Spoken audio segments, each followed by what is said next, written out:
Hi and welcome to another episode of Recharge Yourself YT. Why do we do the things we do? Aristotle said everything we do was in service of happiness. We weigh the options and pick the thing that is likely to make us happiest. But your brain just does not work like that. How many times a day do we really make deliberate, rational choices? People fall into college majors, into jobs, into relationships. It's quite rare that we deliberately weigh costs and benefits and make explicit choices about anything. We're usually on autopilot. Best example: bad habits. But what triggers these bad habits to keep happening? Usually, it's anxiety. And we all know that itch at the back of your head. That unease prevents you from just sitting still. The fear of missing out does not allow you to sit like a meditating monk. The reason we don't recognize the itch more often is because about 0.3 seconds after feeling it we're already self-medicating with bad habits. Check your phone. Eat some chips. Procrastinate.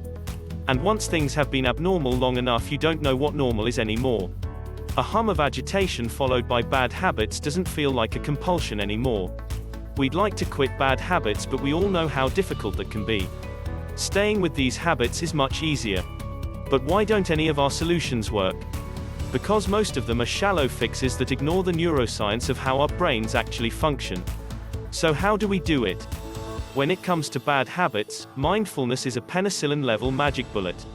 From the book Unwinding Anxiety, a book by the psychiatrist and neuroscientist Judd Brewer, we found that mindfulness training was 5 times better than the current leading treatment in helping people quit smoking.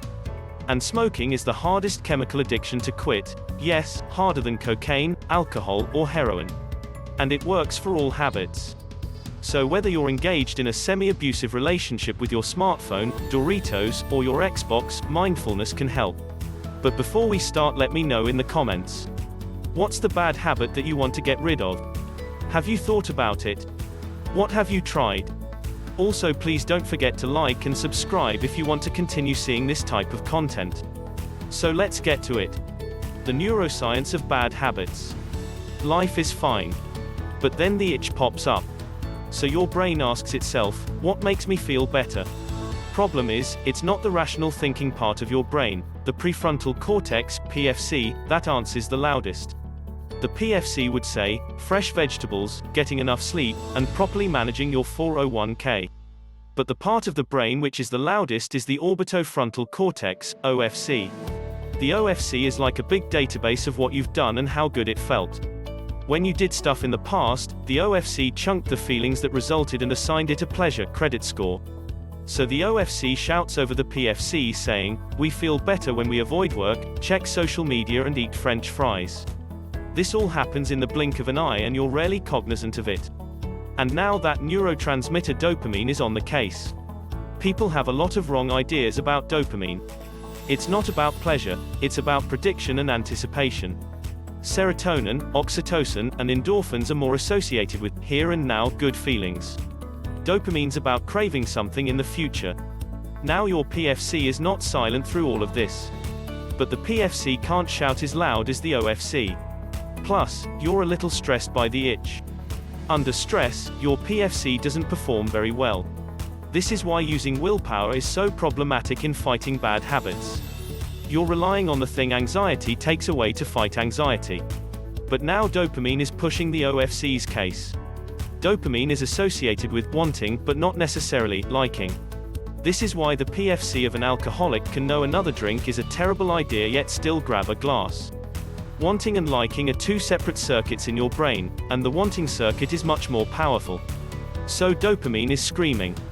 At this point, you're probably already scrolling Instagram and eating French fries.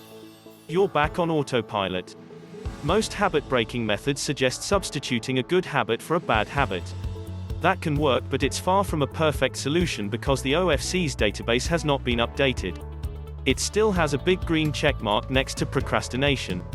So when you're stressed, you're going to revert to your old ways. What's the solution? Consider this: how often would people go to work if their job stopped paying them? Exactly. In the end, it's all about the reward. Life hacks often focus on what triggers your behavior, but the trigger is the weakest part of the loop. Alter the reward and you stop doing the thing. But telling yourself, "I don't enjoy what I enjoy," never seems to work. Why? Because that's your PFC thinking it can just override the OFC's database. Not gonna happen, at least not consistently. So how can your weakling PFC get the OFC to update its records? From the book Unwinding Anxiety. If you want to change it, you have to rub your brain's little orbitofrontal cortex nose in its own poop so that it clearly smells how stinky it is. That's how your brain learns. Behavior doesn't change if the reward value of that behavior stays the same. PFC thinking doesn't cut it.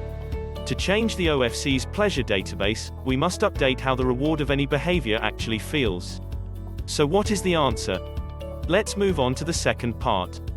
Map the behavior. Life causes problems and your brain has evolved to solve problems. There's a trigger, hungry, then your brain responds with a behavior, eat food, and a reward, feel better. But bad habits leverage the same system. Trigger, anxiety, behavior, social media and bad food, reward, numbing bliss. Problem is, you're on autopilot most of the time and never even notice this process until your life starts to fall apart. Figuring out what your trigger is can be helpful. What leads to the behavior? But what's even more helpful is looking at the reward. Ask yourself, what do I get from this? It's not a rhetorical or judgmental question. Saying that eating a gallon of ice cream makes you feel safe makes intuitive sense. But now that we know what the OFC database says, we can leverage that to update its records. Okay, all this planning stuff is great, but it won't be long before you're reaching for your phone or the chips again. So how do we stop that from happening? Easy, don't give in. Yes, that's right. When you give in, you have to do one very important thing. Pay attention. Here's the plan. By shining the light of attention on the rewards of the habit, we're going to help the OFC update those pleasure scores. Give in to the bad habit, but pay attention. Notice how you feel. Procrastinating and eating ice cream feel awesome. But that stomachache or yelling by the boss doesn't. This includes all the feelings. If you never had bad feelings about this behavior, you wouldn't call it a bad habit. That stinging worry that you feel you should be productive? No, that's not exempt. Extend the feeling timeline beyond the immediate. Ask yourself again, what do I get from this? Big picture. Net result. Is it really that great when all the feelings are included? Probably not so much. You've done this countless times in the past, just unconsciously. Ever wake up in the middle of being zoned out in front of the TV and say, "This show isn't really that good," and then stop watching it forevermore? Or thought, "This relationship isn't doing it for me," and break up with someone? You shined the spotlight of attention on something, realized it wasn't all your OFC said it was, updated its records, and then you abandoned that habit. You've become disenchanted with innumerable things, but you had to get off autopilot in order to wake up, file a brief with the OFC appeals court and realize, this isn't doing it for me anymore. It's going to take time for this to fully kick in, but in the meantime, your OFC will still be pushing for what worked in the past. When the next crave wave hits, what do? Be on the lookout for the next time that trigger hits. The brain starts asking what makes you feel better. OFC checks its records and comes up with the answer that makes your PFC does not like. Before you get pulled into the bad habit, take a deep breath. And now what you need to do is nothing. Don't do anything. Just freeze. Okay, now you're going to take action, but that action is not scarfing down donuts while hitting that like button on puppy pictures. The action is to observe your feelings.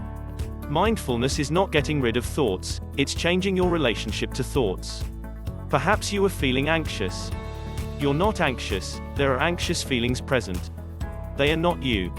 They are notifications in your brain. Ever wake up in the middle of anger and realize, what the heck is wrong with me? Then you realize you didn't get enough sleep last night, and then the anger went away. You were not angry, there were angry feelings. Don't resist the habit.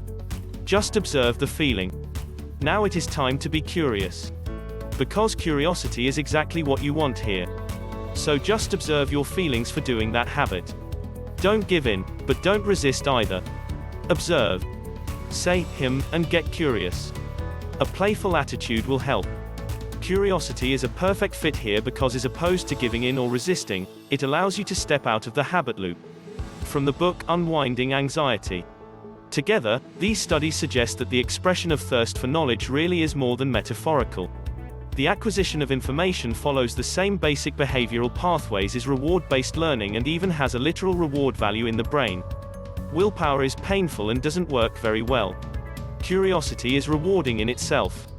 It's the express train back to that feeling that makes childhood so wonderful. Be a playful kid with your brain. Getting that urge to see how many like that puppy got. The urge will fade. It always does.